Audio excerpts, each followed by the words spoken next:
Tonight, the Sacramento Kings had the chance to complete the 4-game regular season series sweep of the defending champion Denver Nuggets, and instead, they were obliterated in the Mile High City 117-96. Believe it or not, I'm not too bothered by the blowout loss. However, there are specific aspects of this loss that don't sit right with me, and I'll share those right here on Locked On Kings.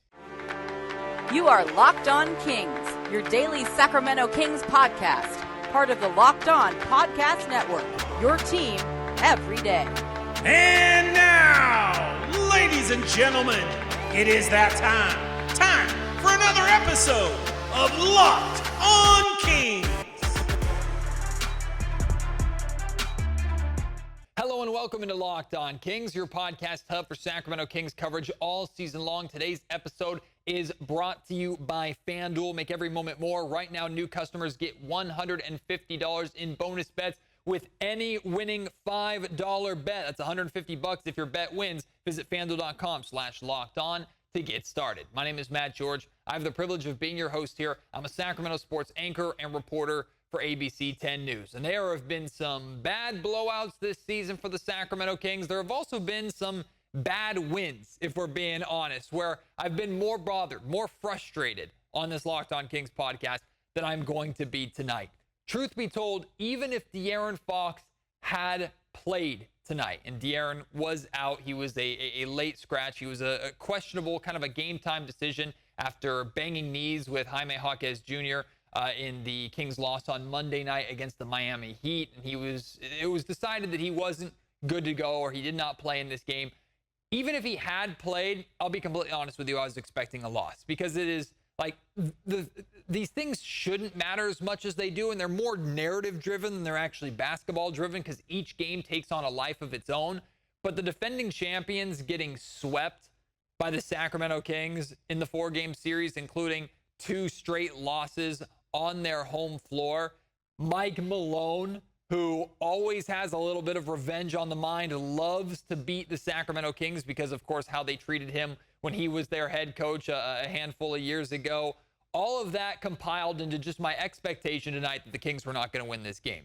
That being said, if we get a scenario where the Kings get the Denver Nuggets in the playoffs, I don't hate the Kings' chances because, of course, with De'Aaron Fox healthy and overall healthy, even if the Denver Nuggets have Jamal Murray and he did not play in 2 of the 3 games that the Kings defeated the Nuggets earlier this season, he did play tonight, and we saw how it looked for Denver. Jamal Murray played very, very well. Even if both teams are completely healthy, if they competed in a best-of-7 series, I'm not going to say anything as silly as I think the Kings would be the favorites in that series, but I think the Kings could take that series to 7 games. I think there is a scenario where the Kings can win that series because it's matchup-based. But specifically with tonight's game, I was not expecting a Kings win. When we heard De'Aaron Fox was not playing, I really wasn't expecting a Kings win. At that point, I'm tuning in, 1, because it's my job, and 2, because I want to see, okay, how is this Kings team going to respond? And the way they started this game, I was happy with. They showed great fight out of the gate, and eventually the Denver Nuggets just kind of woke up. We'll get into that. But Sacramento, I mean, they had good defensive effort, good defensive intensity. They were shooting the ball well, which we'll of course talk about, living and dying by the three-pointer, which the Kings very much did tonight. But Sacramento was moving the ball. Their offense wasn't spectacular, but they were hitting shots. Keegan Murray got off to a really good start. The ball movement was solid, and then defensively they were playing physical. They just looked engaged. They looked locked in. And it reminded me, for a very short period of time, it reminded me of how the Miami Heat played against the Sacramento Kings on Monday, right? A Miami Heat, all about Heat culture, right? Guys stepping up with Jimmy Butler out, Terry Rozier out, Tyler Hero out. The Miami Heat get guys to step up, to play hard, and put themselves in a position to win a game that, on paper, they should not be winning. It looked like the Sacramento Kings had learned a thing or two from Miami and Heat culture and was applying it to this game against the Denver Nuggets early on. Kings built a 15-point lead early in the second quarter. And then it completely fell apart, right? The Nuggets rattled off like a quick 12-0 run before the Kings called a timeout. That brought the 15-point lead down to like 3. The Nuggets continued that run. The run ended up being like 33-6 or 33-8 to end the first half. In total, the Nuggets outscored the Kings 72-37 in the second and third quarters combined. The Nuggets just exploded, right? The champs woke up. They said enough is enough. They picked up their intensity on the defensive end. Sacramento could not hit water if they fell out of a boat offensively for a period of time. That's where you're really missing your star, right? That's where if De'Aaron Fox is playing, he's the guy that when that run gets to 12 points or 15 points and Sacramento's offense is struggling, that's where you have the dynamic superstar presence of De'Aaron, where he can hit a big three if he wants, or he can attack the basket, get to that mid-range jumper, maybe finish at the rim, get out in transition, and more importantly, because the focus is going to be on De'Aaron and he's going to try and get the Kings out of that. Defensively, they're going to react differently to De'Aaron, and that might open up opportunity for Keegan or for Harrison or for Herter or for Barnes or Malik or whoever's out there.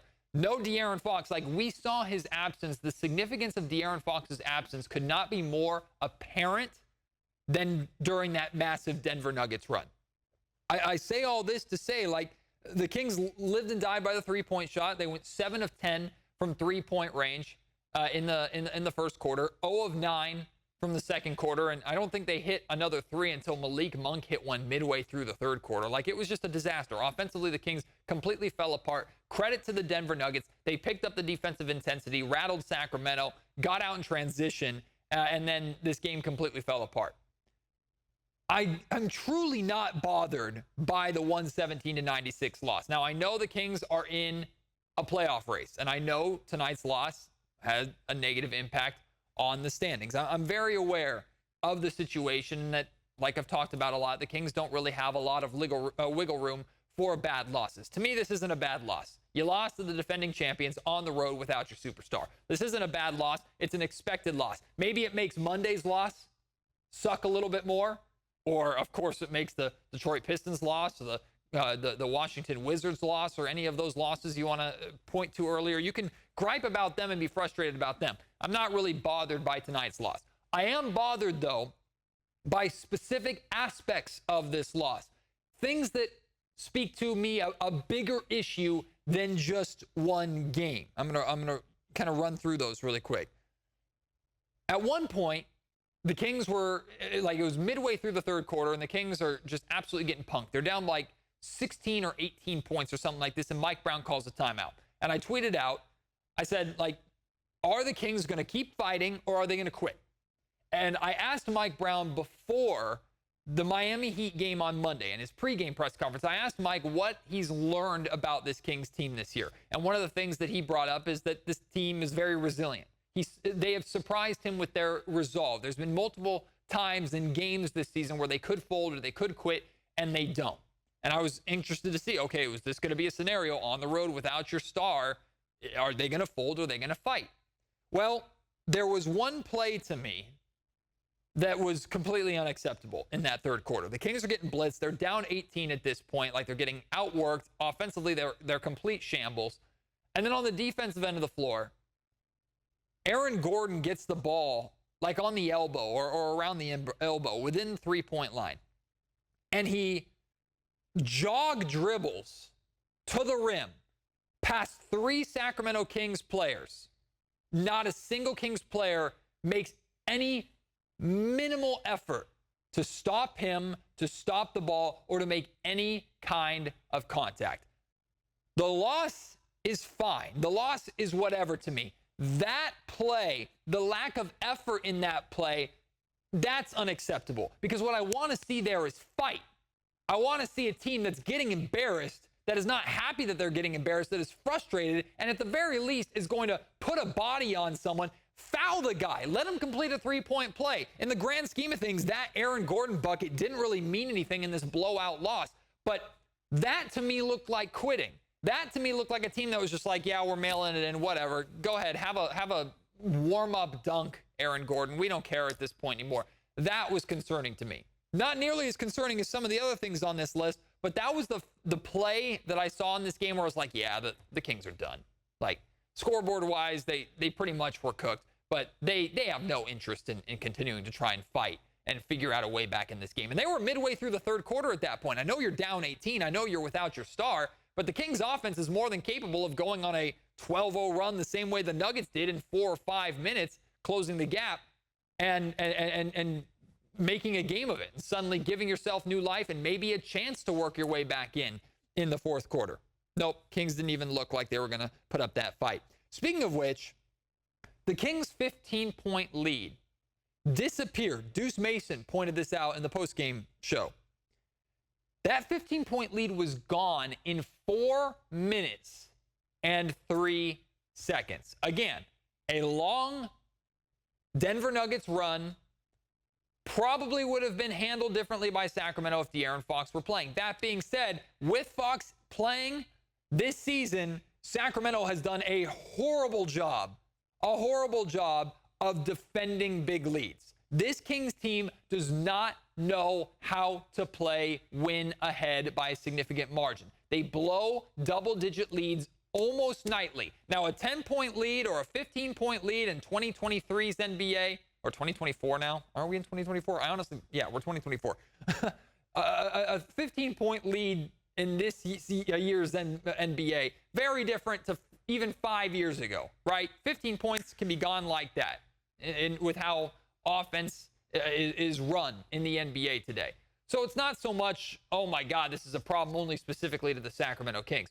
But the Kings consistently, whether it's taking their foot off the gas or whatever metaphor you want to use, this Kings team builds a lead at home, on the road, does not matter, and they just stop.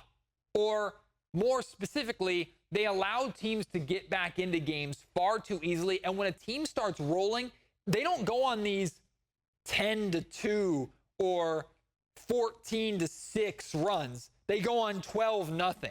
They go on 20-4. Like, teams go on these long, drawn-out, exaggerated runs where the Sacramento Kings just spiral out of control. And again, it happened tonight in 4 minutes and 3 seconds. That 15-point lead, poof, gone, just like that. If it were a one-time thing with Fox out, I'd just chalk it up to circumstance. But it's not. This is an issue with this Kings team a lot, and I wonder if it speaks a little bit to the entitlement of this team. This is a conversation I've heard a lot on ESPN 1320. D'Lo and KC have talked about entitlement a lot. Is this Kings team a little bit entitled? Did they come into this season running last year's season back thinking everything was going to be beam and sunshine and rainbows and fun and good vibes like it was last season, and that they weren't going to have to put into the work to really get better? You could talk about the sense of entitlement with how the Sacramento Kings approach games against teams that are shorthanded or teams with worse rosters, teams that on paper the Kings know that they're better than, and yet consistently they play poorly and unfortunately more often than not are losing games like that. I think that speaks to a sense of entitlement. Maybe the same thing here with you go up big, you think you're rolling, you think a team's going to quit, you think, oh, look at us, like we got swag, we're showboating a little bit, we're up 15, and then boom, it's gone like that, and the Kings just look like they get punched in the face, and they're looking around like, somebody save me, what do? I can't stop.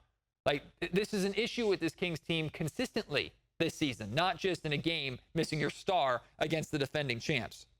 Another issue with this Kings team that I've talked a lot about since last year's playoffs, Keegan Murray tonight was easily the best offense that Sacramento could generate, right? In the first quarter, he was fantastic. Scored the majority of his 15 points in that first quarter. Finished with 15 points, 4 rebounds, and 1 steal in this game. Only played like 26 minutes. The good news is nobody really played a boatload of minutes in this blowout. I guess that's a good thing heading into next game against Minnesota.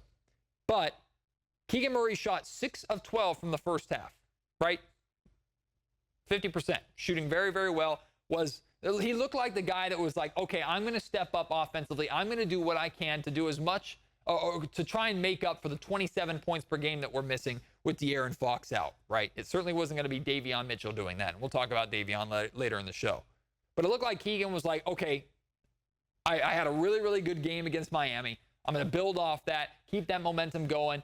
I'll make up for some of that Fox absence. I'm going to step up. He gets off to this great start. He shot 1 shot the rest of the game. Your best offense, the only guy that had any sort of consistent shooting touch, disappears again. This happened in the playoffs. This has happened now 2 or 3 times. I think it's 3 times now this season where Keegan Murray's gotten off to a good start in a game and the Kings go away from him. We've talked about this before. Who do we place the blame on? At this point, I'm looking at Keegan Murray first. Demand the frickin' basketball. I know Keegan is not this alpha personality. I know he's not someone that's going to scream and yell and say, give me the freaking ball. But maybe sometimes he has to. Of course, I put blame on, in tonight's instance, De'Aaron Fox didn't play, but I put blame on Fox and Sabonis and Monk, i.e. the primary ball handlers for the Sacramento Kings. When Keegan gets going and the primary ball handlers do not get him the ball, that's a failure on their part. Of course, that's a failure on Mike Brown and the coaching staff, too, to not call a timeout and say, let's draw something up for Keegan and get him the frickin' ball. And then Keegan, again, you got to make an emphasis, assert yourself a little bit. You are the only one with a pulse offensively while your team is completely falling apart. The wheels of this Kings offense have completely fallen off, and you don't have the star there to bail you out. I know Keegan is not the individual shot creator that De'Aaron Fox is, and I don't expect him to be. If De'Aaron and Keegan can keep working together each summer to get Keegan to that point, fantastic. I'm aware he's not there right now in his second year in the league. But I don't care how good the defensive pressure was from Denver in that second half, or really from the late or mid-second quarter on. You got to find more than one shot. You got to get even a bad shot. Chuck something up. Force something at the rim. I don't care. Do something. I put it on Keegan. I put it on the Kings. I put it on their system. I put it on their ball handlers. I put it on Mike Brown. Whoever wants to take the blame, feel free to put your hand up, step to the podium, and say it's on me. In reality, I don't need someone to blame. I need it to change. I don't understand why the Kings continue to go away from Keegan Murray when he is shooting the ball well and is playing well offensively to start a game. And then finally, I want to talk about Domantas Sabonis too. And this is not the first time we're going to talk about him on this podcast. Going to talk about him later on as well. Domantas Sabonis tonight, 13 points, 5 of 14 from the field. Did get 10 rebounds. He subbed back in the fourth quarter of a blowout. Ended up getting hit in the face, I think by Mason Jones, that cut his head open or something. But he did continue his double-double streak. Hooray. It's at 41 of them now. But this is why some people, why they refuse to look at Sabonis the same way they look at a guy like Nikola Jokic. Even if both guys came into tonight's game with a triple-double streak. And Nikola Jokic didn't have that impressive of a stat line tonight. He still finished with a triple-double. Absolutely outplayed Sabonis. No ifs, ands, or buts about it. But Sabonis, you are absolutely the B, or the second best player on this Kings roster, or the second star on this Kings roster. I would argue that Sabonis has been consistently the best player night in, night out for the Kings this year. But you are paid like a superstar. You've played like a superstar. When De'Aaron Fox is out, you got to get me more than 13 points. You got to shoot better than 5 of 14 from the field. The shortcomings of Domantas Sabonis' game really stand out on a night like tonight where you need offense when your main guy is out, and Sabonis is just not the guy to give it to you. It's just not his first instinct to score. That being said, you know how much I love Sabonis. I'm not saying that the Kings need to get rid of him or anything like that. I'm not that extreme. You know, I'm Captain Defender Sabonis to the end of the earth, and I still think Sabonis is perfect for this Kings team in so many ways. I'm just saying I understand the shortcomings of Domas scoring the basketball. I understand how that has an effect on people and how they view him around the league. Who cares about that tonight? Let's just talk specifically about what the Kings needed from Sabonis. They didn't get it with De'Aaron Fox out. They needed more. Today's episode of the Locked On Kings podcast is brought to you by Nissan. Are you the kind of driver that likes to push things a little further? Ever wonder what adventure could be around the next corner? Our friends at Nissan have the lineup of SUVs with the capabilities to take your adventures to the next level. Introducing the 2024 Nissan Rogue. This car is unbelievable. It's perfect for city drives and for great escapes. Class exclusive Google is built in as your always updating assistant to call on for almost anything that you need. Gone are the days where you have to hook up your phone. They have Google Assistant, Google Maps, and Google Play Store built in to your 12.3-inch HD touchscreen infotainment system. The 2024 Rogue is the perfect midsize crossover for your next adventure. But hey, maybe you need something a little bit bigger. The 2024 Nissan Armada is the vehicle for you. It will change what you expect from a full-size SUV. Picture a rugged 4x4 that can seat up to 8 in first-class luxury and style. Tow bigger and explore further in the 2024 Armada. Take the Nissan Rogue, Nissan Pathfinder, or Nissan Armada and go find your next big adventure. Shop NissanUSA.com. Tonight, we saw the debut of Mason Jones, two-way Kings player that when Keegan Ellis got his contract converted from two-way to full NBA contract, they had a spot open. They went and gave it to Mason Jones. Now, Mason Jones, with his bright blonde hair, has quickly become a fan favorite here in Sacramento because of the energy that he brings on the bench, right? It's absolutely undeniable. Mike Brown has talked about it. Questions have been asked about it by the media. You see it on TV. You see it in person. You see him up, jumping. He's the first guy out, high-fiving guys. He just brings such an energy and fun to the Kings bench that you love to see, right? A guy that rarely plays, is never really going to play. Someone who has a very, very, very uphill battle to get to accomplishing an NBA dream of playing consistently. But he's happy to be there. He knows how he can help impact winning with this Kings team is to work hard in practice, play hard in his time in Stockton, and then come to Sacramento and be a part of the energy on the bench that helps spur the team in any way he can. You love that about Mason Jones, right? And we've been celebrating it and talking about it and pointing it out, and it's been fun. But and maybe it's because it was a blowout loss and the pessimistic dark thoughts are sneaking into your brain, right? It dawned on me today. Your two-way guy, a brand new two-way guy, has become the most noticeable, vocal, energetic player on this team. Now, again, he's doing it in a bench role, right? He's doing it in someone who does not play. His job is to bring energy on the bench. He's not actually running up the floor for 20 to 30 to 40 minutes a night, right? So keep that in mind. He doesn't have the same workload as Fox or Sabonis or Malik Monk or other guys. But even Mike Brown has talked about we need that energy that he brings. And it's good to see. That's meant, I think, as a compliment for Mason Jones. But at the same time, like, am I overreacting? I probably am. The answer to this question is yes. It's a blowout loss, Matt. You're grasping at negative straws here. But what dawned on me was like, okay, are we making such a big deal about the energy and the how vocal Mason Jones is because this Kings team severely lacks it? Or is it just because he's such a bright personality and he's so loud and he's so there and he's so noticeable that we're just reacting to what we're seeing? I know this Kings roster is not filled with a lot of guys that are going to scream and yell and tell it like it is. Like, honestly, their most vocal leader on this roster is probably JaVale McGee. Like, just based off of what I've seen, him being a veteran, seeing him in practice, seeing him in huddles, things like that. Like, JaVale is a talker. Now, De'Aaron will talk sometimes as well. We've seen times where Domantas Sabonis will pull guys aside. We'll see De'Aaron and Domantas talking to each other. So we see individuals talking together. But it still feels like this Kings team kind of lacks that enforcer, lacks that dog, lacks that vocal leader.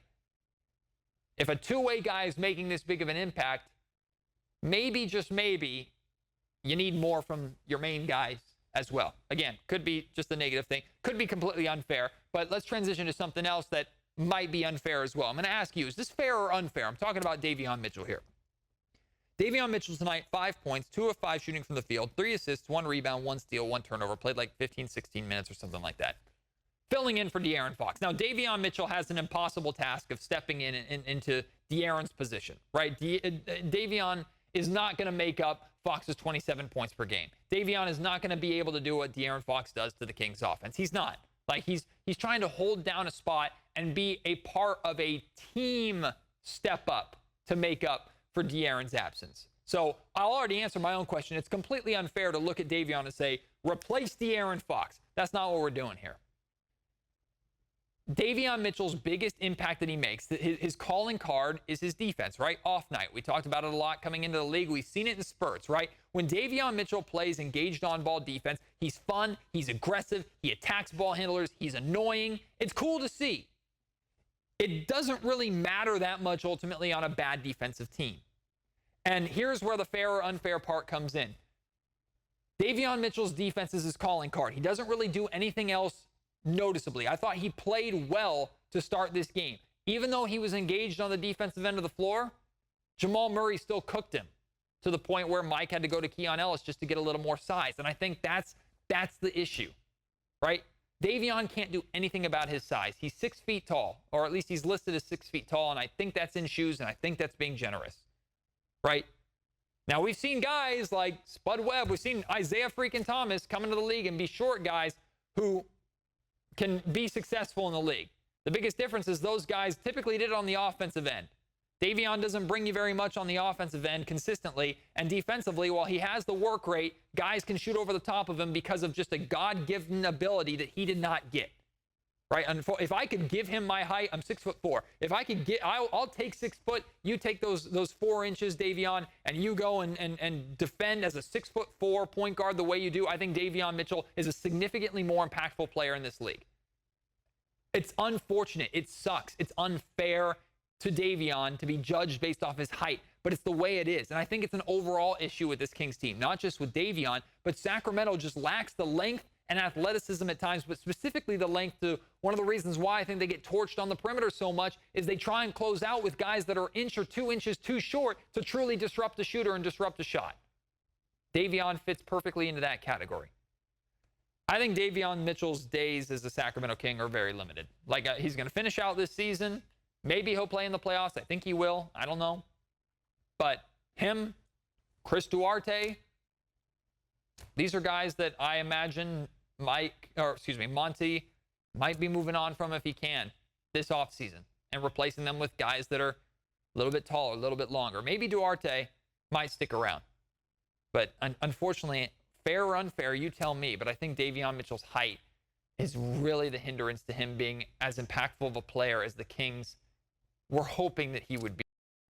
Today's episode of the Locked On Kings podcast is brought to you by BetterHelp. Sometimes we all need the opportunity to get something off of our chest, whether it's big or small. Certain things can really start to get to you. It's important to let that out, especially to someone who's unbiased on your life. So today, I want to say how I really feel about mental health. I want to talk about therapy a little bit. It's something very important to me, something I've been seeing my therapist since COVID. It's absolutely changed my life. And when I first approached therapy, I didn't think I needed it, right? I didn't have significant issues, or at least I didn't think that I did.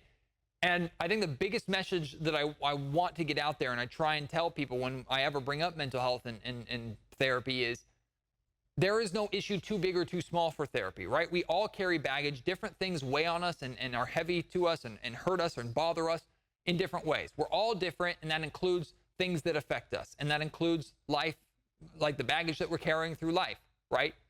Go and talk to somebody. Give it a try, because you never know how they can help you handle that daily baggage, or more importantly, unpack that baggage. Try and figure out where it comes from and how you can handle it and cope with it better. If you're thinking about giving therapy a try, then give BetterHelp a try. BetterHelp brings therapy to you, right? It's completely online, connects you with licensed therapists all over the country, people that can help you work through your stuff, you work through your issues, but not be difficult on your schedule, right? Not all of us can find an hour of time in the middle of the week, in the middle of an afternoon or morning or night to go and sit with a therapist and talk to them, right? BetterHelp brings therapists to you. And one of the great parts about BetterHelp, too, is if you are assigned to a therapist and you're not vibing, it doesn't really work out, that's okay. You can change therapists at any time for no extra cost. Visit BetterHelp.com/LockedOnNBA. Get 10% off your first month. That's BetterHelp, HELP.com/LockedOnNBA.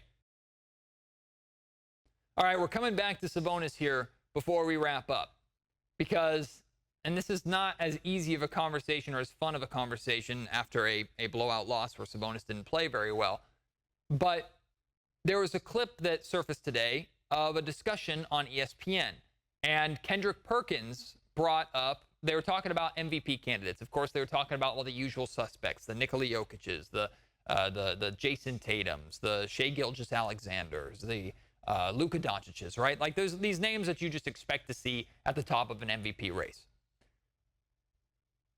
Kendrick Perkins starts talking about all the historic numbers that these guys are putting up, and he goes, well, if we're talking about historic numbers, why aren't we talking about Domantas Sabonis as an MVP candidate? Leads the league in triple-doubles, 41 now straight double-doubles, like leads the league in rebounding, is one of the top assisters in the game, right? One of the best in terms of win shares. Like, Sabonis, statistically, is up there amongst the best of the NBA and is continuously making history with the season that he's having. So why is he not talked about in the MVP ladder? And it pans to all these other analysts, and they're all laughing or scoffing or making these, like, what?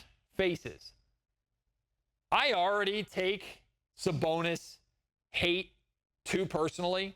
I don't know why. Like, Sabonis has probably no idea who I am or very little idea of who I am beyond the questions that I ask him. I have no idea if he knows this podcast exists. I don't really think he cares.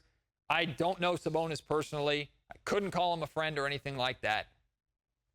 But I take this crap personally. This bothers the hell out of me because I think it also there's also a Sacramento Kings side to this and not just a Sabonis side of this. I think the fact that Sabonis plays for the Sacramento Kings absolutely impacts how people look at him. But the problem is those three analysts act that way and scoff that way because they're not watching Sabonis actually play freaking basketball. They're all basing that off of a preconceived notion that Sabonis didn't play his best basketball against the Golden State Warriors in the playoffs.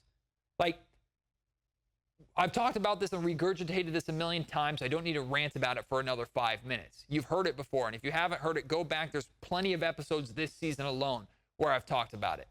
But that reaction is what really pisses me off. It's extremely condescending, and I think it is very indicative of how the national media and how the average NBA fan, because of the national media, acts about Sabonis and thinks about Sabonis outside of this city or outside of this state, really.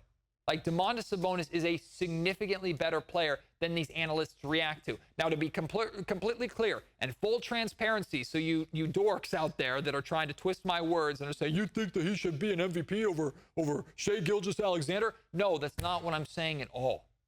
I'm not. I don't think Domantas Sabonis is the MVP. No. The Kings are a 7th seed. He's not even the best player. He's not even the biggest star on his team, right? Am I putting him above Luka? Am I putting him above Shai? Am I putting him above Jokic as MVP of this freaking league, the best player in this league? No, I'm not. I'm not dumb. I'm not taking issue with the fact that people don't think he's the MVP of this league. I'm taking issue with the fact that if he's brought up in that conversation even at all, just to discuss the great season that he's having, it's met with scoffs and laughter and eye rolls. That is what I have issue with, because those are people that are not giving Domantas Sabonis, specifically, those are people that are not giving De'Aaron Fox a chance, and those are freaking analysts who are paid to watch the NBA, not just the Lakers, not just the Knicks, not just these big market teams that are on our national television or shoved down our throats every freaking night. Not just those teams. Your job goes beyond the bigger markets, believe it or not, ESPN analysts. Your job is to pay attention to all 30 NBA teams. And if you were paying even a smidge of attention to what Domantas Sabonis has been doing this year, you wouldn't roll your eyes at Kendrick Perkins bringing up a very reasonable topic, bringing up Domantas Sabonis and asking a very legitimate question, not why are we not making Domantas Sabonis the MVP of the league, but why are we not talking about Sabonis and the historic numbers that he's putting up? Sabonis is doing things that only other players in the past have done when they've won MVP awards. Domantas Sabonis just averaged a triple-double for the month of frickin' February in a leap year. He averaged a triple-double for the entire month while shooting over 60%. The only other person to do that is Nikola Jokic, the year he won MVP. That is what gets under my skin. Don't roll your eyes and scoff about it and dismiss it because you watched him play just against the Golden State Warriors, where he didn't play that well, still played fine in a playoff series where the Kings lost. Their first playoff series in 16 freaking years. They lost. Surprise, surprise. Do your job. Or at the very least, if you don't know what you're talking about, don't act like you do. Regurgitate the same low-hanging fruit that you see everybody else say or read regarding Domantas Sabonis in the national media. And act like an a-hole on live television when Perkins brings up a very valid point or brings up Domantas Sabonis. You know how you can handle that conversation? It's really easy. You know what? Sabonis is having an excellent year. I see the numbers. I see what he's doing. Sacramento is the 7th seed. I don't think that Sabonis is making the same MVP caliber impact in this league the same way these other guys are. Move on. Done. Right there. Then you can move on to glossing and talking about these darlings in the league that you love so much more because they're the only guys you're really watching. Easy. Spend 30 seconds. Give Sabonis his props. Recognize him for what he's doing. But share why you don't think it applies to the MVP argument more than any of these other guys and move on with the freaking conversation. Don't roll your eyes, scoff, and laugh like a bunch of freaking school children because Domantas Sabonis doesn't belong at your cool kids table. That part pissed me off. All right, maybe it was good for me to blow off that steam after a Kings blowout loss. Anyway, the Kings did get kind of a little bit of help in the standings. Shout out the Indiana Pacers. Hey, shout out Tyrese Halliburton, the darling of the league. And hey, maybe some of these people refused to give Domantas Sabonis credit also because they were dead wrong about the Sabonis-Halliburton trade and thought the Kings got fleeced and the Kings were idiots. And now Sabonis is leading the league in frickin' triple-doubles, and they're not going to give that any credit because it all matters about what Sabonis does in the playoffs. Never mind, Tyrese Halliburton has never played a playoff game in his frickin' life, but Tyrese Halliburton is this darling in the league that can do no wrong. All right, get off your soapbox, Mac. Move on, because Tyrese did you a favor tonight. The Pacers did you a favor tonight. They beat the New Orleans Pelicans. Hey, shout out you. The Pelicans dropped to like 6th, I think, in the West. Only problem is the Kings dropped to 8th because the Mavericks won. The Mavericks beat the Raptors. And in reality, the Mavericks got robbed the other night, too, when Max Strus hit like a 3/4 court buzzer beater, Hail Mary, to defeat the Mavericks in Cleveland. Like, the Kings should be in 8th already going into tonight's game. Whatever. That being said, they're only half a game back of multiple spots. They're fine. Well, they're not fine, but they're in a position where they win against the Minnesota Timberwolves coming up next. They're in great spot. Now, hopefully, De'Aaron Fox is playing in that game. It's going to be tough even with De'Aaron Fox playing. Hopefully, the Kings can bounce back. And look, here we are. Because you didn't handle your business against the Miami Heat on Monday, now during this survive 4-game portion of the season that I talked a lot about, your goal is to go 2-2 over these 4 games. Now you have to beat the number 1 team in the West on the road in order to make that a reality because you didn't handle your business ahead of time. And then, of course, you have a big homestand coming up, but you've been struggling at home, especially against teams that you know you should be beating at home. We'll see how this Kings team responds. You've heard enough of me. Now I want to hear from you. How you feeling? Let me know. At MattGeorgeStack on Twitter. Email me, mattgeorgesports@gmail.com. Leave your thoughts in the YouTube comment section down below. Appreciate your support. Can't wait to have you join me on the next episode. Until then, my name is Matt George. You've been listening to Locked On Kings, part of the Locked On Podcast Network.